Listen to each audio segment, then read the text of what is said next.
N'attendez Masisi Radio, vini, vini, vini, vini, vini. Hello. You don't need to turn. It's heavy. It's getting heavy up in here. Hello, my name is DJ Pressure Point, and we are here at Masisi Radio for a special collaboration takeover with Cager Robinson and Highlander.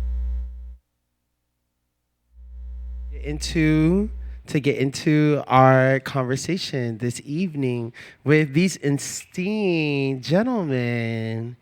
Can we get some background and names for you too?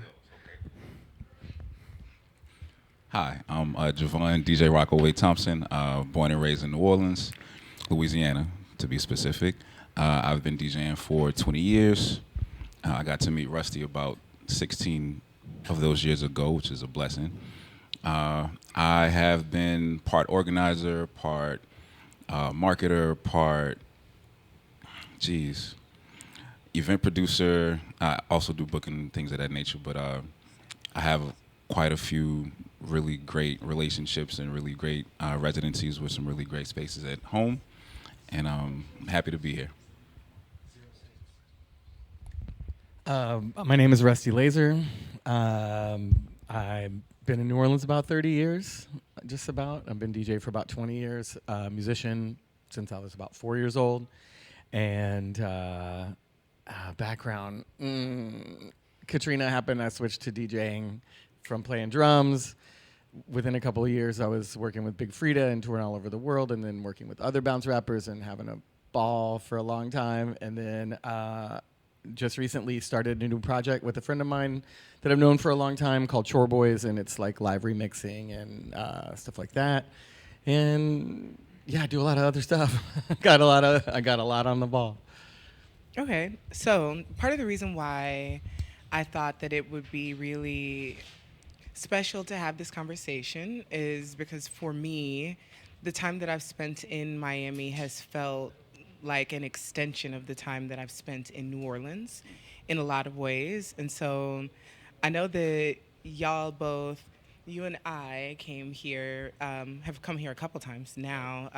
We did Basil Boys, and we're here in the spring. And you have your own relationship to Miami as longtime, like New Orleanians, well, lifetime New Orleanians. A long time. Yeah, that is a long time. What are because I know this is something we talked about when we were here the first time. What are some ways that Miami feels like New Orleans? Where do you feel the connectivity? The first place is your fault. Okay. Because coming here, working with you and Highlander, I got introduced to community immediately. And that community feels very much like the community at home. A community of welcoming and loving individuals from all different backgrounds, from all different interests, but all like working together to have a good time, but also to like positively affect the people around them and the community around them. So it's been really cool to just kind of get a jump start into that. Again, all your fault, thank you. Which is actually all of his fault. So, because Akaya came to the first thing that I did in Miami, sight unseen, did not know the doll from a can of paint, and has kept showing up and getting to know Akaya. I know that the first time, when I first came here, I was like, this is a beautiful place, this is a magical place, and also, one, where are the niggas at? But two, where are the gay people at? And how can I find the intersection of those two things?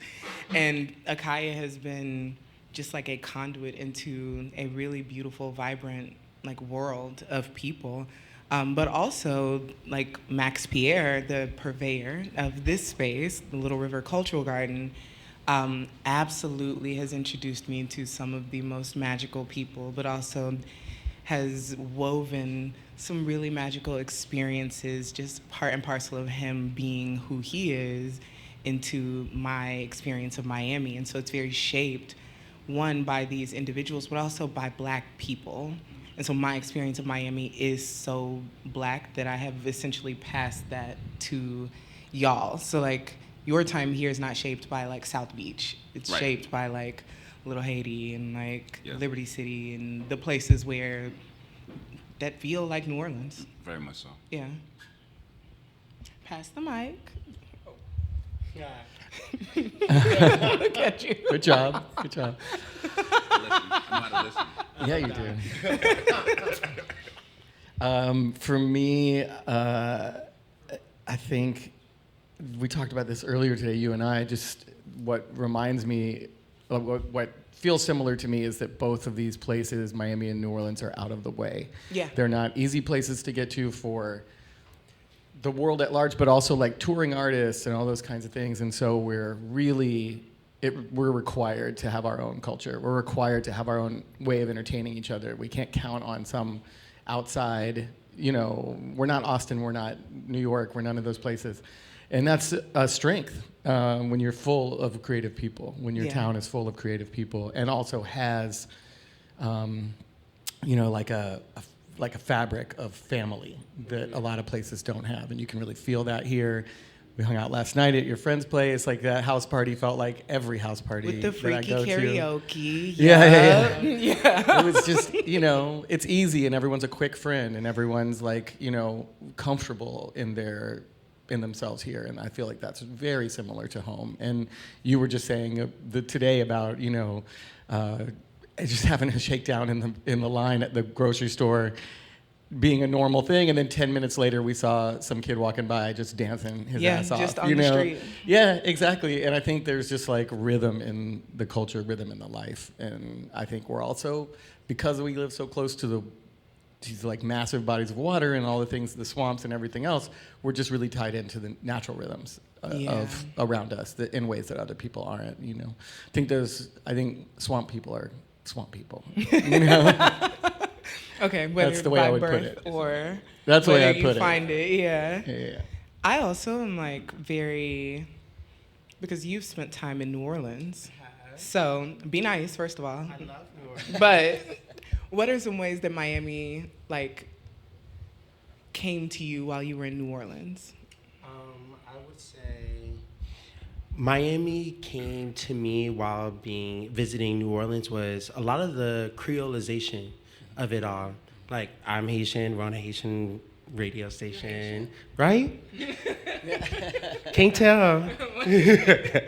But the idea of just like these melting pots of like Southern Caribbean people and how they show up in this very strong identity in the South here that I don't think nobody can really relate to us other than New Orleans in that way. Yeah, New York because they have the diaspora there, but the climate is not the same. They don't know nothing about humidity, and the same that we know about humidity. Another connection that I kept on making that the weather is very much the same. Mm-hmm. Us both loving alligator bites is a beautiful, beautiful connection. That was. We're gonna fry something, whether it be a vegetable or some meat.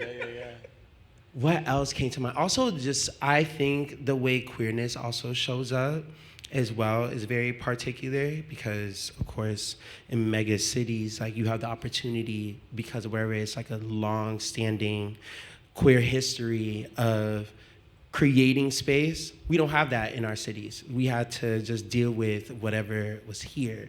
So, yeah, I was almost kind of, I wouldn't say envious, but it gave me hope to see in, like I told you about my fondness around Poor Boys. I'm in this dive bar. Shout out to Poor Boys. Just before Don't give Matt a big head. Be careful. No, okay. Not shout out to Matt. Okay. We love you, Matt. Shout out to Poor Boys, though. Thank you for an iconic bar. Yeah. Absolutely. Iconic. I would say that the equivalent to Poor Boys in Miami would be the Corner. It's one of the few places where you will see every kind of gender identity, every race, class, kind of congregating together. And I feel like those spaces are becoming more and more irrelevant in this country as like the wage gaps get a lot larger and a lot more violent. As well as when it comes to the fabric of New Orleans, you can see that this is a rich neighborhood, this is not. And that is very similar to most of the places in Miami. You know that you're not in Brickell anymore and that you're now in Overtown. Yeah. So, yeah. And, you know, we all Chitlin circuits. We're the Chitlin circuit for most talent. And I think that, for me, is what makes American culture really, really great, because there is a deconcentration of our lineage and musical lineage and history that actually made America this powerhouse that New Orleans can take credit for. Miami can take credit for it. The world is better because New Orleans exists. The world is better because Miami exists. So those are my connections. So that actually leads right into my next thought, which is that for me, Miami and New Orleans are two places where people are actively creating through collapse, and like not a protracted collapse, not like an immediate collapse. I think that there are obviously like these kind of high points. You think about like Katrina, and you think about all of what came out of that, like tumult is a nice way to put all of that. but I'm very, I guess, as people who are creating in places that are collapsing, in places that are like very disenfranchised, sinking literally. What are some third spaces, because you mentioned Poor Boys in our city, what are some third spaces for y'all that are like, I guess, very important sites of practice in New Orleans? Because in New Orleans, it's also, what are some places that don't exist anymore that were like very like active sites of like practice for people who like move rooms and DJ and that sort of thing? But also in Miami, because the other really, really tender and like large looming thing over all of our heads is the rate and pace of gentrification in both of our cities. And so I've only been in New Orleans 5 years, and there are places that I went that do not exist anymore.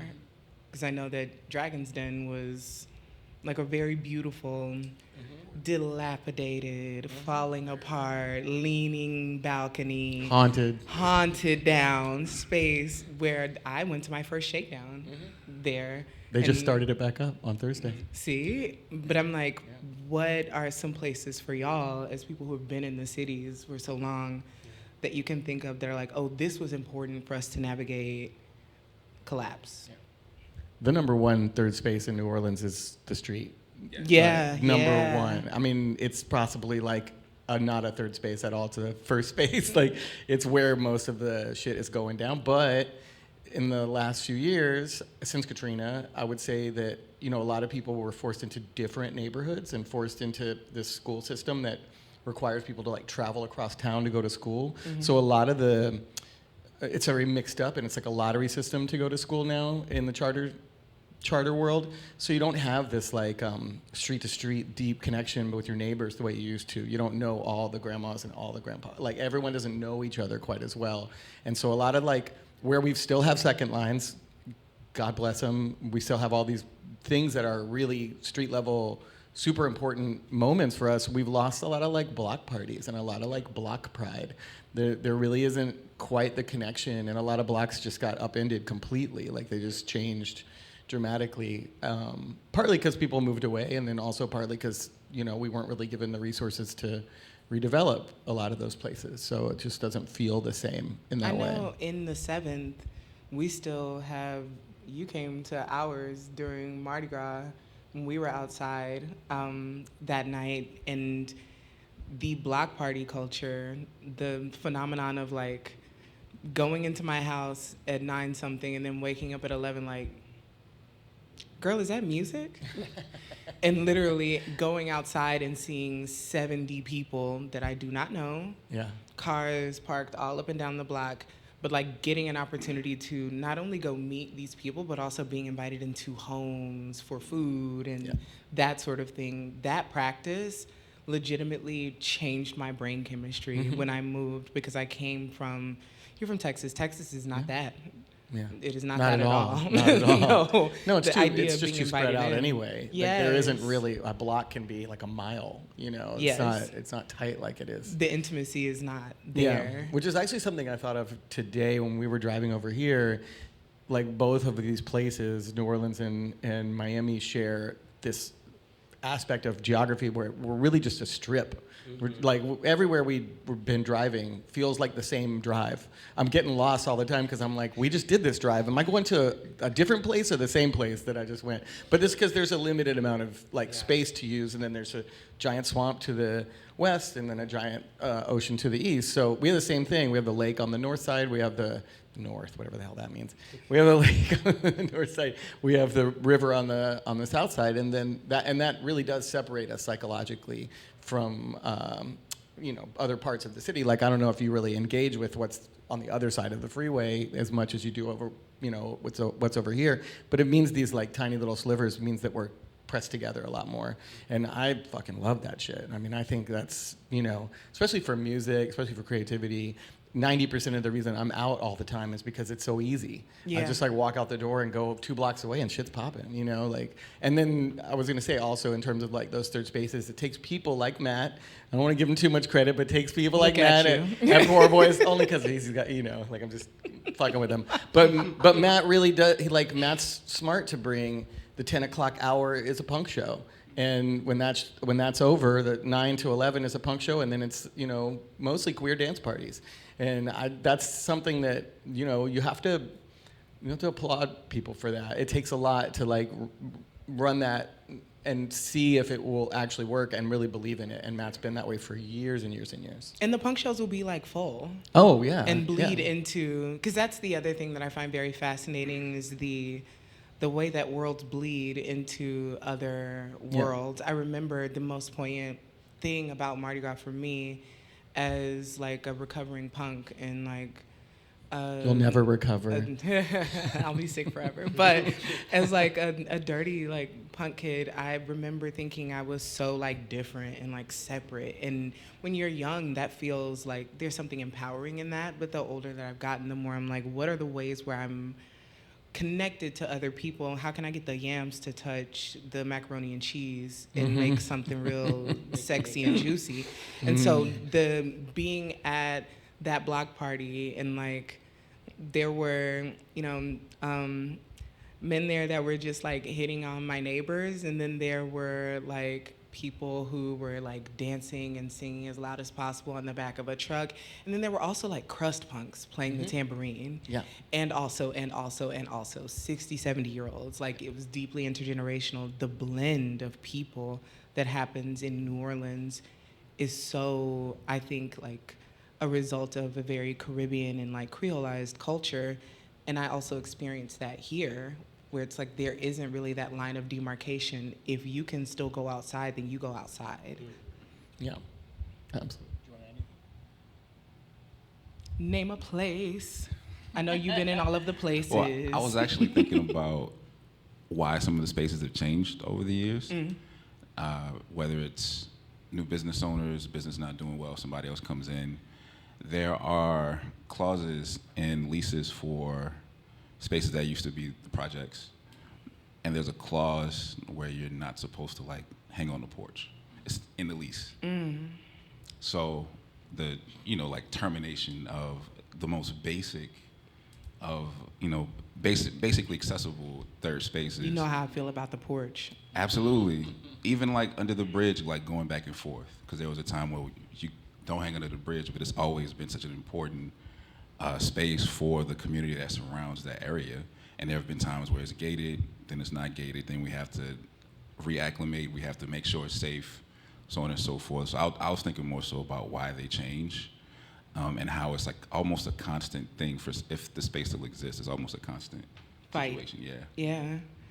That is one other, because you mentioned the street, I think that like, that is a really important part of like the, I guess like algorithm of like Gulf life is like spending time on the street with each other. But also under that bridge, you're talking about at Claymore? Yes, Lord. By the Purple Manchu? Down. the idea of just being able to walk outside, Yep. and there is something waiting for you. You just don't know what it is. Also, the bridge is the what you're under is a freeway overpass that was designed to break up a black neighborhood and destroy its potential economically, and it's did a pretty fucking good job in some ways, you know. But it's also that happened here with Overtown. So And the creation of Liberty City. So That's why Liberty City even exists. Yeah, That's why Liberty City what is it? even exists, because I'm gonna confess my ignorance. Tell me what it is. yeah, so Liberty City and Overtown are two historic black neighborhoods here in Miami, one of the many that are here in Miami. But Overtown, of course, was like the main enclave that black folks were centralizing in, of course, as development starts to really explore at their like turn of the century. Essentially, they started building I-95, and they built it over straight through that city, and completely. That's exactly us. Yeah. Like almost like Gotham came over to kind of haunt this place and completely displaced all these people into a new neighborhood. Liberty City wasn't originally a lot of black folks. There were like more multi-generational, mixed communities, but of course they didn't want to live near black folks. So yeah, you just kept on displacing all these people, and then we get into Little Haiti. Then they like these people who came to America seeking asylum, and the same things are still happening again. So it's just interesting to see how you can use a group of people, use their trauma against them, and also continue that project without even being there. Yeah. And also, I hate this word is like a bad word in New Orleans because of Katrina and everything else, but also how fucking resilient people are. Yeah. We hate it. We hate it. We hate it. Everyone knows I'm either going to make a gumbo metaphor or I'm going to say resilient. Yeah. You know, like those are the two Yeah. things that just get brought up in every New Orleans conversation. It's a gumbo, it's Brazilian. But that's true. I mean, people use that overpass in a lot of ways. And it actually, we don't have maybe like the commerce that we would have on that street as a result of it, but we also have community on that street that wouldn't Exactly. exist without it as well. When it's raining and it's Mardi Gras Indians are out, they got somewhere to go. Yeah. And without it, I don't know what Mardi Gras would feel like without the bridge, you know? Do you know what I mean? And what would the band sound like if they never went under the bridge? Because every time the brass band goes under, it gets 10 times louder. Yeah. We're all happy. It just like lifts the energy. I mean, I know there are a lot of people who would like to remove those bridges, that impediment, but also at the same time, it has provided something that's truly unique, and only because New Orleans people are like, well, I'm not gonna let that fucking stop me. You know? Exactly. At home, there's always which I think this is a black people thing, but there's always this, well, this is what we have, so what beautiful thing can we do? Yeah. Or not even beautiful, like what can we do with it? Beauty usually results from whatever that is. So the bridge getting put up, like you can't fight a bulldozer, but you and your people could have a meeting under that. You and your people could sell clothes or food or what have you under that. Everything. Yeah. Shout out to Healthy Enola. Food. I have bought dessert. I have purchased Dragon fruit. illegal items underneath Tacos. that bridge. I have gone to Jerseys. see the Yakami Man under that bridge. Whatever you need is under there. I also think that like something that is like very, I guess, a through line is a very real and aggressive and serious like connection to the pleasures of bodily democracy. I think that in both of these places, people are very committed to figuring out what they can do together to make a world with each other, whether that is like figuring out how to start a truck or figuring out how to host a party, have a show, whatever. People are very, very committed to that practice of like, no, we are going to do a thing that doesn't have shit to do with the state. It doesn't have anything to do with city infrastructure. We don't need to call anybody. There might be more than 100 people out here. If code enforcement comes, we're gonna hand them a plate. Like, we're not actually concerned with whether these people are upset about what it is that we are doing, because we know that we want to be with each other. However we can make that happen, we're going to. And that is something that I have never experienced in another place. I've absolutely been in cities where people are like, we would like to have a march, but since we couldn't get a permit, New Orleans doesn't care. New Orleans does not care. Anyway, there be 700 people underneath this bridge, and somebody needs to be able to direct them.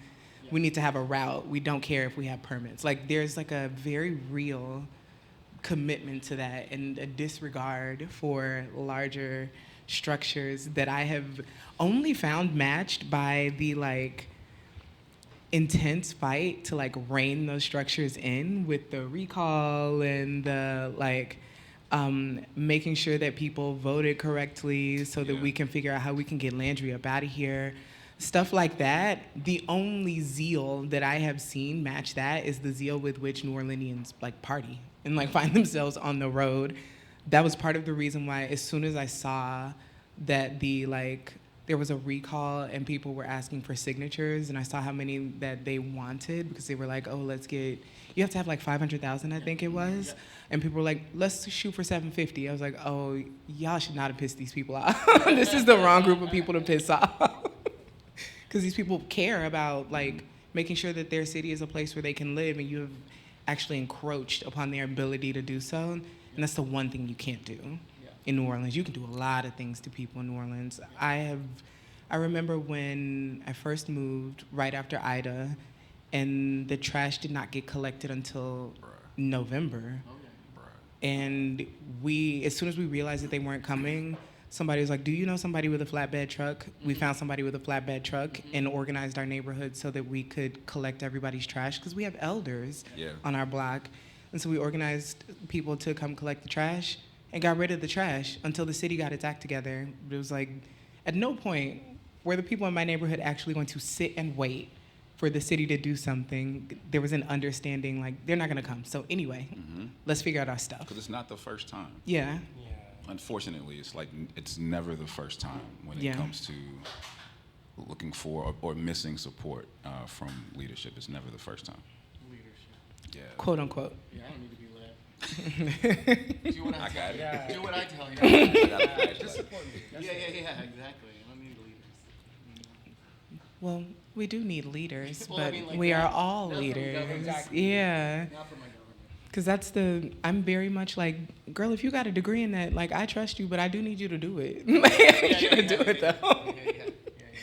So, the club is a very important place It is. in New Orleans and Miami. One, I want to know how y'all found y'all's way to the club. I know a little bit about you, because you and I were both Never not. young baby punks in the club. But how did y'all find y'all's way into the club, and why are you still there? I'm excited to hear this story. Yeah, I found my way into the clubs because I was a professional dancer. So I would dance backup for drag queens when I was in high school. Yeah, high school and other local acts. So I was underage going to all the clubs, all the gay clubs too. And I think in general, like gay clubs always have held more than just dance spaces. This is literally probably the only time that you will find a openly queer person in public. So especially at 2008, that was not a readily available thing. That was to me, especially as a teenager. So being in adult spaces allowed me to see like, okay, there's something I can like look forward to. And as someone who just genuinely is going outside to dance, like those are my spaces. So that's how I found my way into the club. What I found my way into actually organizing is kind of that same spirit that y'all know very well in New Orleans. Just, I'm not satisfied and I can't wait for the world to save me. So I'm just gonna do it myself and create my own spaces. And y'all can just catch up when we get there. That's dope. I love your story. That's very New Orleans. Yeah, it's super duper You New know, like, Orleans. saw, like all the rappers that I know are dancers first, and then they were like, oh, Yes. well, just keep it in mind. Right. I was going to college. I come back Katrina semester, and I was at UNO. I became an RA, and there was nothing for the people that didn't have no money to do, which is most of us. There were a couple clubs downtown, but you had to have a car, you had to have bread to actually go. So I started to create programming. I was also personally building my music collection. I got my first laptop, shout out to my Katrina check. And I was trying to figure out how to create a whole bunch. Still living off that money somehow. I was figuring out programming for the residents, and every piece of programming I did, I incorporated music. And over time, there was some friend that was like, hey, you always playing music at these things. Can you come and DJ at this date auction? I'm not a DJ, but I'll come. And so play some music. It was great. At the same time, I'm getting to know or getting to recognize DJ Rod Smooth, Mike Swift, DJ Matic, a couple other cats. Always knew about Jazzy Jeff. And I was like, well, I love this music stuff, and they're doing something different. Like, they're manipulating this in a way that's very personal to them. And I remember the mission of like trying to like change something, make something different. I got an opportunity to DJ at Handsome Willie's, shout out to G. Bruh. And some friends of mine, over time, some other friends of mine and I, like, we started a DJ crew, and I was like, bro, we're not DJs, but cool, whatever. And so they got a night at this bar, right? Handsome Willie's, missed that third space. And I opened for them one day, and I played for an hour. I got done. The owner was like, hey, you want a night? And I was like, what? Sure. And so, like, the third night was raising money for March of Dimes. Another time that we were collecting books for a local org to distribute books, collecting clothes for the homeless. You could see the homeless through the door if you were, like, in the club. So we having a good time, but they, like... Right there staring. Yeah.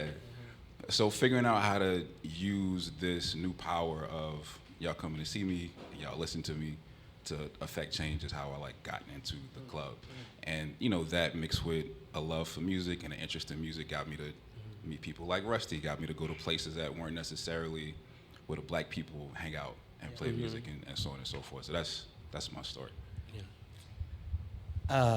Yeah, I mean, I have a relationship now with somebody for 14 years because of you. Thank you. Those parties at Handsome Willie's, a lot of things popping at those parties. Yeah, it did a lot of good for me. Yeah, the club, I mean, I feel like I've been in clubs since I was born. Like, my family are all into music. My family were country people, and my dad, when he was young, he like booked blues bands across the South, so like B.B. King and people like that down in like the Gulf Coast, but on the Texas side, Palacios, Texas, Matagorda, like down that way. And so that was kind of his thing. He didn't tell me about that. I never knew about it till after he died. Kept it a secret from me. Weird. But my family just like, you know, whether it was honky tonks, go to see country music in these like big giant dance halls and stuff when I was a kid, it was always a part of my life to be in a bar. And I just feel really at home. Somebody always going to give you quarters to go play video games. You know, it just felt like nobody really cared then about this like age thing. It was like, that's where the adults are. You got to just go sit and just deal with it. And I'm grateful for that. And then I started playing shows in clubs when I was 14, 15. I started making punk bands and playing my own shows. So that became, you know, like a reason to be there. But you and I both were going to clubs as little tiny babies, you know, mom waiting outside. In your case, my mom would take me to see Metallica and all these crazy bands when they were like unknown to the world. And she was just really generous with that. She's, as long as I wanted it, she wanted it too. You know, like she knew I loved music more than anything, so she was there to support, and so was my dad. And that just carried over throughout my life. I've always just been comfortable in those spaces. And then I started a bunch of bands once I moved to New Orleans. After Katrina, all those bands broke up. I was in 5 bands when Katrina hit. All of them broke up. And I started DJing and just to like fill the gap. And because the town was so small and there was really nobody around, it was easy for me to just go hang out with Frida at her shows. She was doing, because of that FEMA money, every Tuesday, Caesars, 2,500 people, like just popping off every night of the week because everybody had all that FEMA money. It was so good. That's the only thing that really like. Oh my God! It changed the game. It changed the game. Yeah, and I mean, everything else about Katrina, fuck it, but that was really nice, and it made because the town was so small and people didn't come back for so long, I could walk up to Frida and be like, hey, I'm playing your music. I was DJing all over the place because I was installing art everywhere, including the first Basel. And everywhere I went, I would like DJ and play bounce music and play Frida shit, and people would be like, God damn, this is fucking great, but they didn't know who it was or what it was.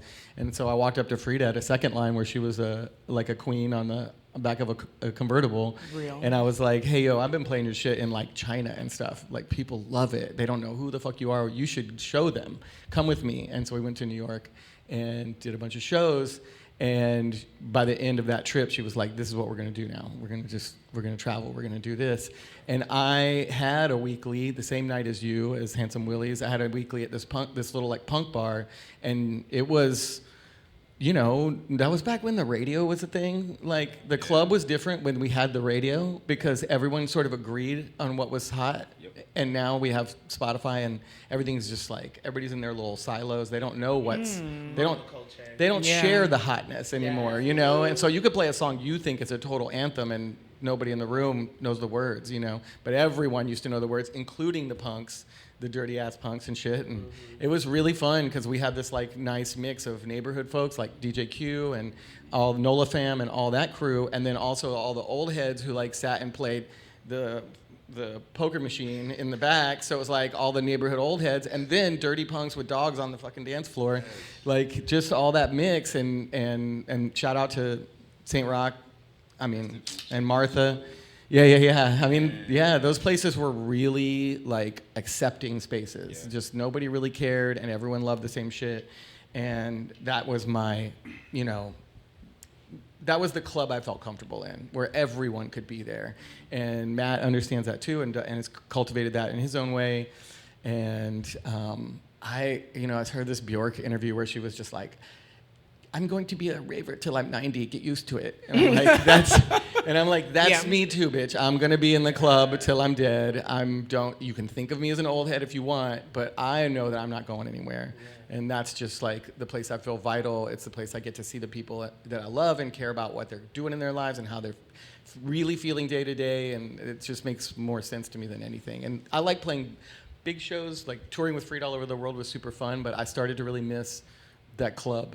You know, like the club as home, as living room, you know, and I like that. That's what it feels like to me. Club is living room now, you know, if done right, you know.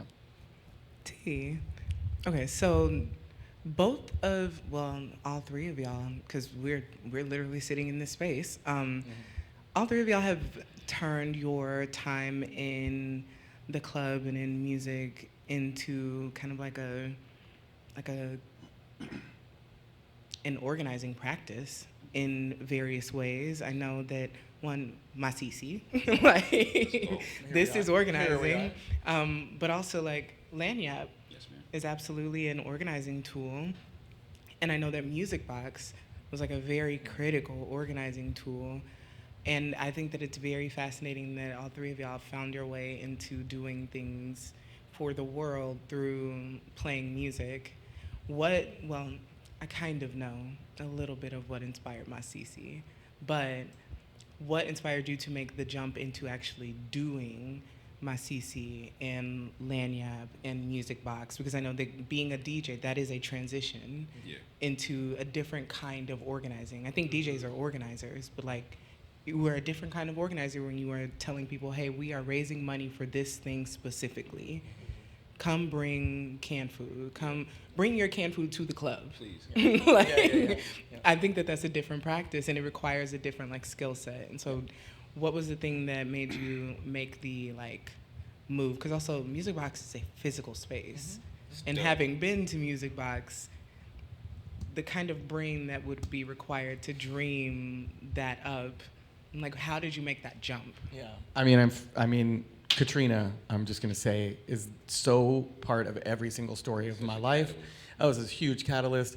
Katrina happened, and the number one thing that hit me immediately was that all my friends who were musicians lost their shit, lost their instruments, lost their houses, lost everything. And so I just started putting a lot of work into like helping my friends get money or get whatever they could, like there was resources, but no one knew what they were. And so I was like, let me just start picking these resources out of the ether and see what I can do to help people. And the Music Box, which just go look it up. It's way too complicated to explain it. A village of musical architecture is the way we've distilled it into something really tiny. And I started that with some really, really good friends, Delaney Martin, Taylor Shepard, Swoon. That's a really great artist. And that was our attempt. The organization that runs that is called New Orleans Airlift. That was our attempt at saying to our friends, like, hey, yeah, we know that like there's no audiences here in New Orleans. There's not enough people to come to your show. There were more musicians than our audience after Katrina. We were like, we get it, but we have friends all over the world. We'll help you get out of New Orleans to go make some money in New York, or go play a show in Berlin, or go play a show in wherever, and then you come back here and stay, because we don't want you to leave. Like, we were afraid people were just gonna up and leave. And that was like more like a stopgap. Like, let's just take care of this moment and keep people invested in the city by getting them resources where the resources are, because they weren't there, you know? And also it's just depressing as shit. So it was like, how do we get people out of here occasionally so they can, you know, maintain their sanity? And then we found that, like, just as true, artists from all over the world were paying attention to us. And like that record that I just gave you, I gave you this record that's Dre Skull and Sissy Nobi.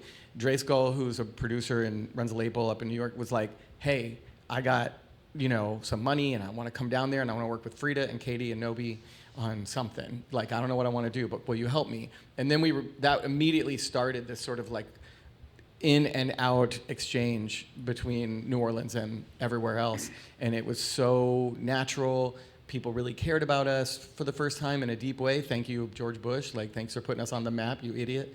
And it helped a lot. What's that? And Kanye. Yeah. Oh my God, what a moment. Yeah, I want Katrina Kanye back. Please, Right. Can we have Katrina Kanye? The old Kanye. Oh. Straight from the go Kanye. Yeah. But yeah, it was the idea of Airlift was to see if we could like keep people at home and not let them leave, and it was scary, and it worked. And then Music Box is a continuation of that. It's a place where we get people to. We always are trying to get outside artists and New Orleans artists to work together to make new art. That's the whole focus of it. So that's pretty much my story with that. So,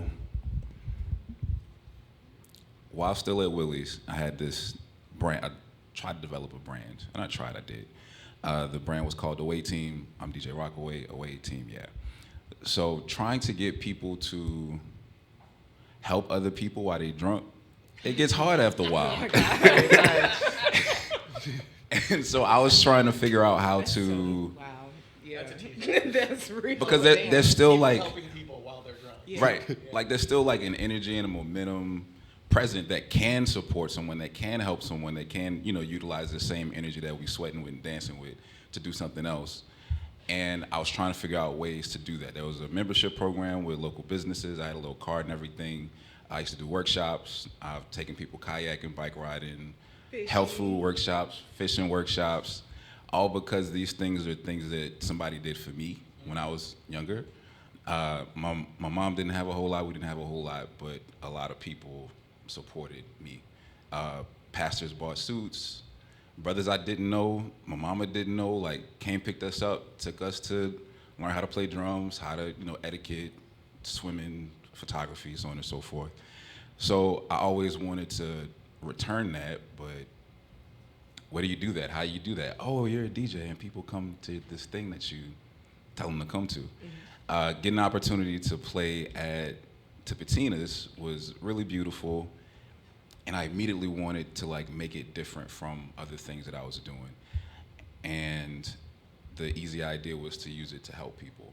So originally it was, we were collecting canned goods for Second Harvest Food Bank. Now we've transitioned to cash and I give direct cash donations to local organizations. And you know, it's 700 happy black people in a space having a great time, and they don't have to think twice about the fact that they got to help somebody. So that's how that happened. Yeah, and I would say, so I would pillow talk a lot with my best friend who I was living with. I just like got fired from my job as a fishmonger while at the same time got a modeling contract. Got a modeling contract. So so I had a reason. Well, You that's know, wild. the fish had to find the fish. Yeah. So I had the perfect opportunity to really move to Miami. I was already kind of coming out here because I was involved in my best friend who I was pillow talking with, organization FemPower, which was a organization built around femmes coming together to bridge their art and activism together, because that really wasn't a space here. There's a lot of artists in Miami, but a lot of them are saying nothing. There's a lot of activists out here, but they ain't connecting. So yeah. So we created our own space, and it actually became something.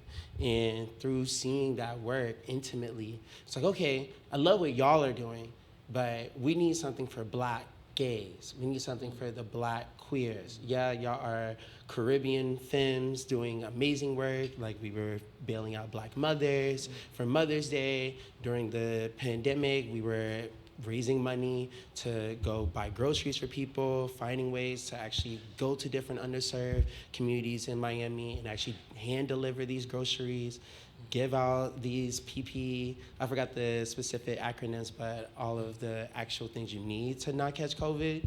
But again, we just kept on seeing we don't have a space for ourselves here in this zeitgeist. So through Pillow Talking, we came up with, okay, let's just create our own space for Black queers. And that we started Masisi in 2019.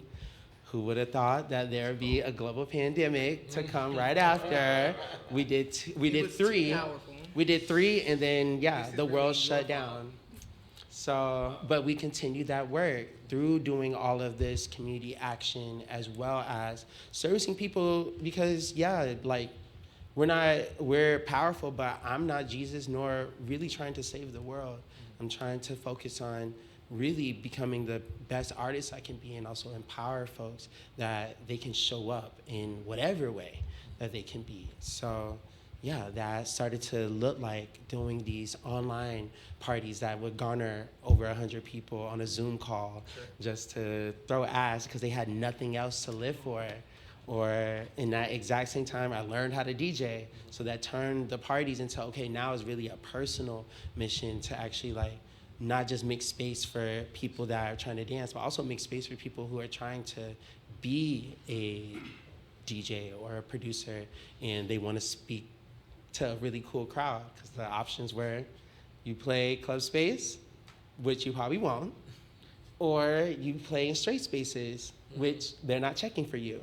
So we were really trying to fulfill gaps, and it just made sense to use our popularity for good. So we would try to raise money for folks who, like this past year, we raised money for one of our past members that needed funds to find an immigration lawyer. So we organized a telethon on the radio stream where people donated their goods and services, and we auctioned them off. We had conversations. We DJ'd for a good 10 hours. I was gonna say, how long was that telethon? It was wasn't a regular Masisi. It was not. It was not. Online for quite a while. For hours. It was very hot up in here. It was a lot. It was a lot. But we were able to raise a sizable amount, and that also showed me what the power that can be. You got to meet Sam earlier, but me and Sam, we work closely together through their work with CTA, Call to Action, which is a party dedicated to raising funds for trans-affirming care as well as transitions. So we use that money and take a block of that and go directly to this person the first one was relocating for trans women out of Florida to move to LA, because all of the anti-trans bills had just went into act, and everybody felt like they needed to, kind of white flight it out of Miami. Right. So don't want to use that comparison, but they needed to immediately get out, and they didn't have the money to do that. So it started there, but then it leaked into, okay, there's a bunch of T-boys that needed to get their chest cut off real quick. So we raised that money, found the doctor, got it off. And so we just found all these ways that, okay, we have these people that are directly serving us. How can we service them back? By using music and, of course, popularity. We have the people's attention and the mic. What are you doing with it? Yeah, always. So that actually leads me to my last question. where do you see, because I think of y'all as organizers, where do you see your organizing going? Now that you've said all of what y'all have done, where you came from, what do you see as a next step? Oh, no one's rushing to speak this time. That's hard. That's hard. My life is in some ways like, I don't know if it's a blessing or a curse. I was gonna say curse, but I don't know if that's true. But I don't really get to see my future. Like, I almost never really know where I'm going. I almost never know what I'm heading towards. I'm super reactive to situations and quick. So yeah, most of the time what I'm really trying to do is make like people happy and just really have a good time.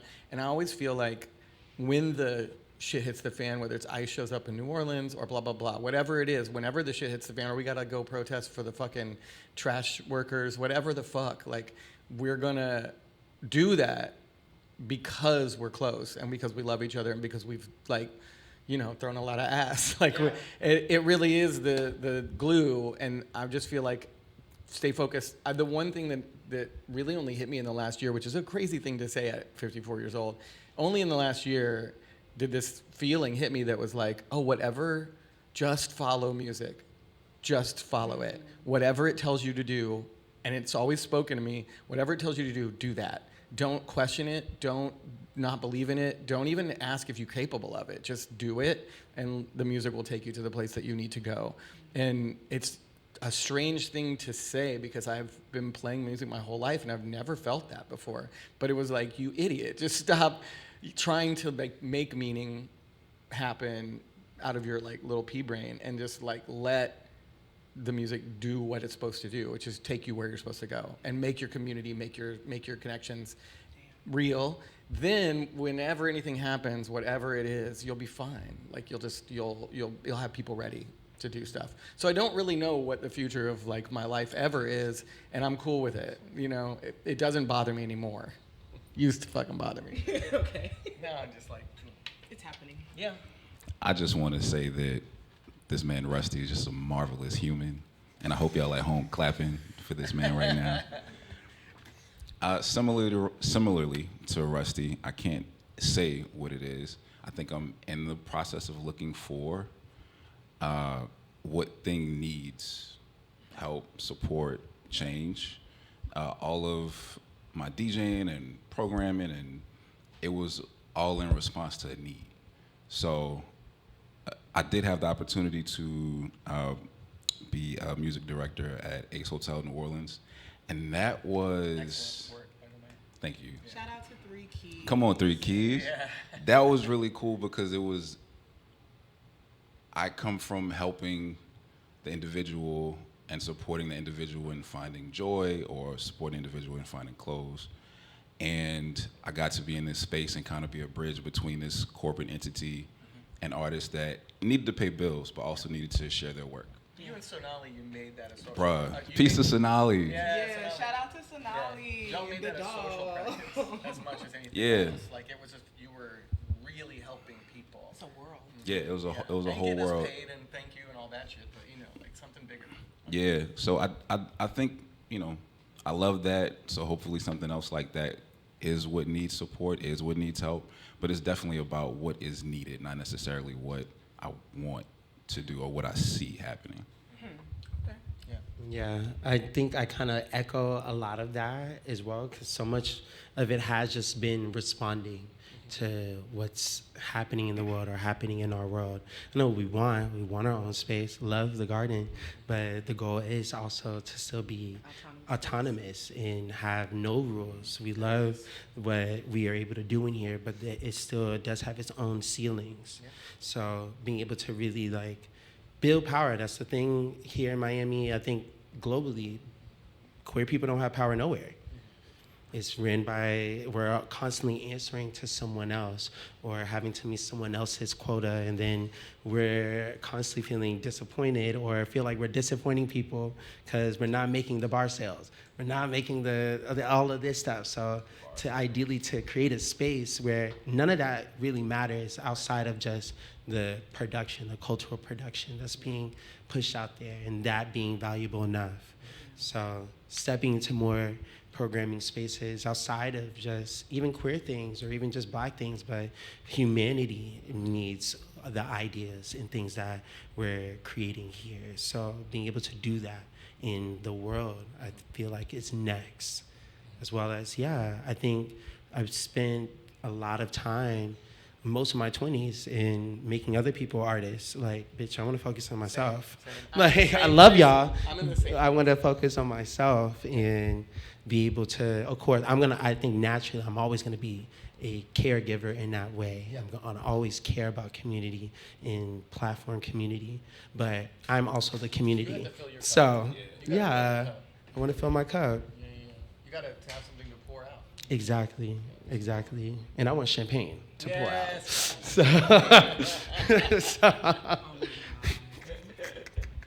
Okay, so thank y'all so much Thank you. for joining me for this first episode of Golf to Golf. Let's go. Golf to Golf, yes. So Golf to Golf is literally a space where we will have conversations between New Orleanians and Miami folks talking about doing a compare and contrast on the experience of people living in these two disparate cities, but how we navigate them, I think, is so similar. And so I deeply appreciate y'all jumping into this conversation, and I'm really appreciative of the juiciness that is coming next.